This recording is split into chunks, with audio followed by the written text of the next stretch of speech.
YouTube channel future bulls. आज हम आ गए एक नई वीडियो के साथ। आज की वीडियो का हमारा टॉपिक है कैंडल स्टिक। आज की वीडियो में हम जानेंगे कि कितने टाइप्स के चार्ट्स होते हैं, जो कैंडल स्टिक है वो किस तरह से फॉर्म होता है, और कुछ बेसिक कैंडल पैटर्न जानेंगे जो डेली मार्केट में आपको यूज होंगे। सो आइए अब हम इस वीडियो में आगे बढ़ते हैं। इस वीडियो का जो पहला पार्ट है वो है टाइप्स ऑफ चार्ट। अब टाइप्स ऑफ चार्ट क्यों है? क्योंकि जब भी हम टेक्निकल एनालिसिस का यूज करते हैं तो हमारे पास बहुत सारे चार्ट्स अवेलेबल होते हैं, तो हमें कौन सा चार्ट यूज करना चाहिए उसके बारे में अगर हम बात करें तो यहाँ पे मैंने जो फर्स्ट पॉइंट लिखा है वो है लाइन चार्ट। अब लाइन चार्ट क्या होता है? लाइन चार्ट कब फॉर्म होता है? जब भी किसी स्टॉक का क्लोजिंग पॉइंट्स को ज्वाइन करते हुए जो लाइन का फॉर्मेशन होता है उसे हम लाइन चार्ट बोलते हैं। अगर आप कभी भी लाइन चार्ट को देखेंगे वो कुछ इस तरीके से फॉर्म हुआ होता है। सेकंड जो हमारा चार्ट है वो है कैंडल चार्ट। अब कैंडल चार्ट को हम डिटेल में पढ़ेंगे कैंडल फॉर्मेशन को समझते हुए। और हमारा जो थर्ड पॉइंट है वो है hollow candle chart. Hollow candle chart जो है वो कैंडल चार्ट से सिमिलर है, खाली जो कैंडल की बॉडी है वो फिल्ड नहीं होती है। कैंडल चार्ट की बॉडी हॉलो कैंडल में फिल्ड नहीं होती है। और जो हमारा फोर्थ चार्ट पैटर्न है वो है बार चार्ट पैटर्न, जो कि कुछ इस तरीके के फॉर्मेशन में होता है। और भी ऐसे बहुत सारे चार्ट्स आपको टेक्निकल एनालिसिस में अवेलेबल होते हैं, लेकिन जो सबसे यूजफुल चार्ट है वो है हमारा कैंडल स्टिक चार्ट। तो आइए अब हम देखते हैं किस तरह के तरीके से कैंडल का फॉर्मेशन होता है, और कुछ यूजफुल कैंडल्स के बारे में भी हम जानेंगे। तो आइए अब हम देखते हैं कैंडल किस तरह से फॉर्म होता है। अगर कैंडल की फॉर्मेशन की बात करूं तो हमें 4 पॉइंट्स को हमेशा नोटिस करना होगा कि कैंडल की ओपनिंग कहां है, कैंडल की क्लोजिंग कहां है, कैंडल ने हाई कितने का दिया है और कैंडल ने लो कितने का लगाया है। ये OCHL open close high low, ये 4 पॉइंट्स को हमेशा हमें नोटिस में रखना है। तो अगर मैं एक रेड कैंडल का फॉर्मेशन का बात करूं जो कि एक बेरिश कैंडल है, तो उसमें जो भी हमेशा हमारा ओपनिंग प्राइस होता है वो होता है अपर साइड। तो हमारा जो ओपन प्राइस है वो अपर साइड है, जो हमारा क्लोजिंग प्राइस है वो हमेशा ओपन प्राइस के नीचे होता है। इसके लिए हमारा कैंडल रेड फॉर्म होता है। और जो ऊपर ये वीक है इसे हम अपर बॉडी वीक बोलते हैं, और इसे हम लोअर बॉडी वीक बोलते हैं, और ये जो है इसे हम कैंडल बॉडी बोलते हैं। तो जब भी एक प्राइस अपर प्राइस में ओपन होता है कोई भी कैंडल और क्लोज होता है लोअर प्राइस में, तो एक रेड कैंडल का फॉर्मेशन होता है। और वो कैंडल क्लोज होने से पहले जो भी उसका हायर प्राइस होता है उसे हम उस कैंडल का हाई बोलते हैं, और जो भी उसका लोअर प्राइस होता है उसे हम कैंडल का लो बोलते हैं। अगर मैं इसका ही इनवर्स करूं तो एक बुलिश कैंडल फॉर्म होता है जब भी कोई कैंडल एक लोअर प्राइस में ओपन होता है और क्लोज होता है एक हायर प्राइस में जाके, तो एक ग्रीन कैंडल का फॉर्मेशन होता है। अब यहां पर भी मैं बात कर लूं तो यह है लोअर बॉडी वीक और यह है अपर बॉडी वीक, और यह है कैंडल की बॉडी। तो जब भी कोई प्राइस लोअर में ओपन होता है और अपर में जाके कोई कैंडल क्लोज होता है, तो उस ग्रीन कैंडल का फॉर्मेशन होता है एक लोअर वीक के साथ और एक हायर वीक के साथ, तो उसे हम बुलिश कैंडल बोलते हैं। तो आपको 4 पॉइंट हमेशा याद रखना है कि जब भी कोई कैंडल का फॉर्मेशन होता है तो उसका ओपन क्या है, क्लोज क्या है, हाई क्या है, लो क्या है। तो जब भी हम ओपनिंग और क्लोजिंग किसी कैंडल की देखेंगे तो हमें पता चलेगा कि कैंडल बेरिश है या बुलिश है, या आप कलर का फॉर्मेशन यूज करते हैं। तो जैसे कि अभी हमने कैंडल के फॉर्मेशन को देखा कि कैंडल किस तरीके से फॉर्म होता है, उसी तरीके से हर कैंडल का ओपन, क्लोज, हाई और लो डिफरेंट होता है, जिस वजह से हमें हर चार्ट में डिफरेंट साइजेस के कैंडल देखने को मिलते हैं। तो जैसे कि कैंडल फॉर्मेशन में हमने ओपन, क्लोज, हाई और लो होता है, तो उस स्टॉक में हमें उस पर्टिकुलर कैंडल का ओपन भी देखने मिलता है, क्लोज, हाई और लो सब देखने मिलता है। इसलिए मैंने आपको बताया कि सबसे ज्यादा यूजफुल जो चार्ट टाइप है वो है कैंडल स्टिक का चार्ट टाइप। तो आइए अब हम देखते हैं कुछ सम यूजफुल कैंडल्स जो है जो मार्केट में फॉर्मेशन ज्यादा टाइम्स होता है और हमें बहुत यूजफुल भी है। तो अगर हम बुलिश से चालू करेंगे तो मैंने पहले बुलिश में पहला जो कैंडल लिखा है वो है हैमर कैंडल। अब हैमर कैंडल हम कब यूज करते हैं? जब भी कोई स्टॉक डाउन ट्रेंड में हो और वो अपने सपोर्ट के पास आकर एक हैमर कैंडल क्रिएट करता है।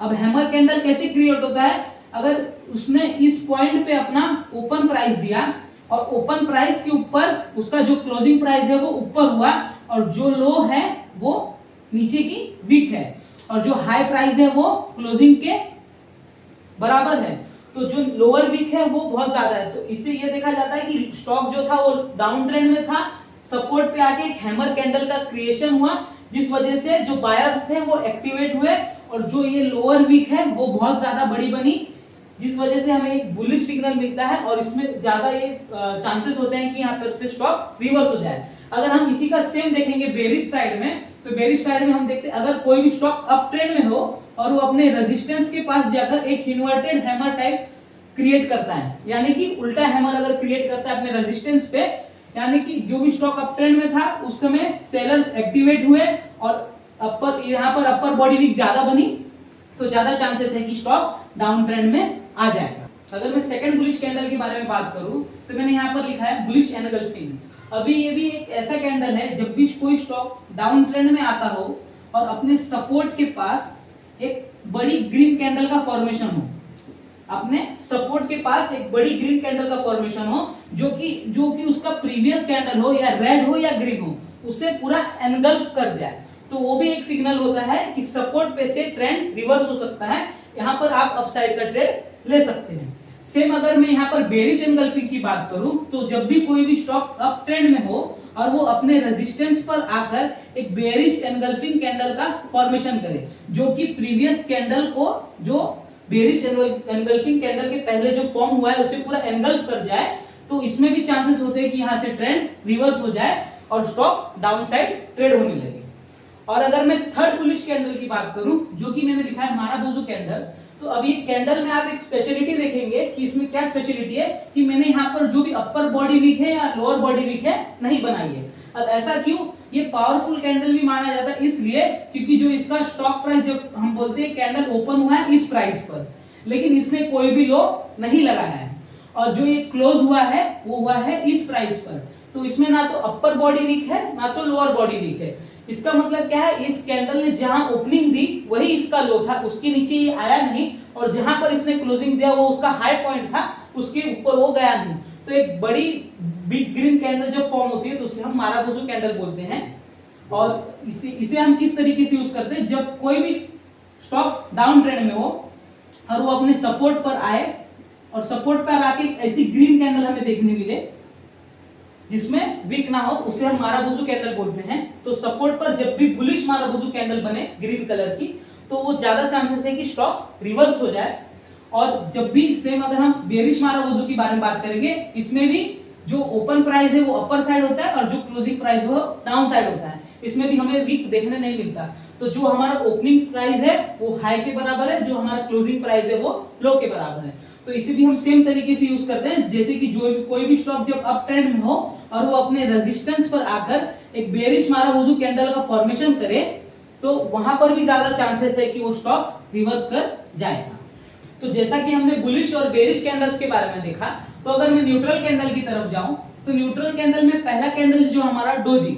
अब डोजी का फॉर्मेशन कैसे होता है, अगर मैं डोजी की फॉर्मेशन की बात करूं तो जब भी कोई कैंडल एक पर्टिकुलर पॉइंट पर ओपन होता है और वो जाकर एक हाई लगाता है, वो एक लो लगाता है और वापस जाकर सेम प्राइस पर क्लोज होता है, मतलब ओपनिंग प्राइस और क्लोजिंग प्राइस सेम होती है, जिस वजह से कैंडल में कोई भी बॉडी का क्रिएशन नहीं होता, सिर्फ एक अपर वीक होती है और एक लोअर वीक होती है, जिसे हम डोजी बोलते हैं, ऐसा न्यूट्रल कैंडल।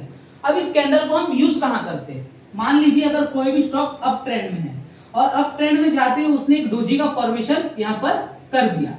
अब डोजी का फॉर्मेशन होने की वजह से क्या होता है कि यहाँ पर ट्रेंड रुक जाता है, पॉज हो जाता है। अब यहाँ पर डाउट ये होता है कि क्या ट्रेंड कंटिन्यू होगा या ट्रेंड रिवर्स होगा। तो जब भी एक डोजी का फॉर्मेशन होता है, अगर डोजी का जो हाई प्राइस होता है और लो प्राइस होता है, तो अगर किसी भी कैंडल ने, आने वाले कैंडल ने अगर डोजी का हाई प्राइस को क्रॉस कर दिया, तो हो सकता है कि ये स्टॉक वापस से ट्रेंड कंटिन्यू कर दे। अगर हाई प्राइस ना तोड़ते हुए अगर उसने कैंडल का लो ब्रेक कर दिया, तो हो सकता है यहाँ से ट्रेंड रिवर्स हो जाए। ऐसा ही सेम अगर कोई भी स्टॉक डाउन ट्रेंड में है और अगर एक डोजी का फॉर्मेशन होता है, अगर नेक्स्ट कैंडल ने डोजी का लो ब्रेक कर दिया, तो वापस से स्टॉक डाउन ट्रेंड कंटिन्यू कर सकता है। अगर या किसी कैंडल ने डोजी का हाई ब्रेक कर दिया तो स्टॉक रिवर्स हो सकता है। तो अगर मैं सेकंड कैंडल की बात करूं तो सेकंड न्यूट्रल कैंडल है स्पिनिंग टॉप। और स्पिनिंग टॉप किस तरह का कैंडल है, वो भी एक न्यूट्रल कैंडल है। अब वो किस तरीके से फॉर्म होता है, उसमें एक छोटी सी बॉडी होती है, जिसमें आप ओपन यहाँ ले लीजिए और क्लोज यहाँ ले लीजिए। एक हाई प्राइस होता है, एक लो प्राइस होता है। इसमें ओपन या क्लोज से कोई फर्क नहीं पड़ता, कैंडल का कलर चाहे ग्रीन हो चाहे रेड हो, क्योंकि जो बॉडी का क्रिएशन होता है इतना स्मॉल होता है, जिसमें हम न्यूट्रल कैंडल ही मानते हैं। तो इसमें भी एक हायर विक का क्रिएशन होता है, लोअर विक का क्रिएशन होता है। तो ये भी सेम डोजी के जैसा वर्क करता है। अगर कोई भी अप ट्रेंडिंग स्टॉक में एक स्पिनिंग टॉप कैंडल का फॉर्मेशन हो और अगर नेक्स्ट कैंडल ने उस स्पिनिंग टॉप कैंडल का हाई ब्रेक कर दे, तो हो सकता है स्टॉक वापस ट्रेंड कंटिन्यूएशन दे, या अगर लो ब्रेक कर दे कोई कैंडल स्पिनिंग टॉप का, तो ट्रेंड रिवर्स हो जाए।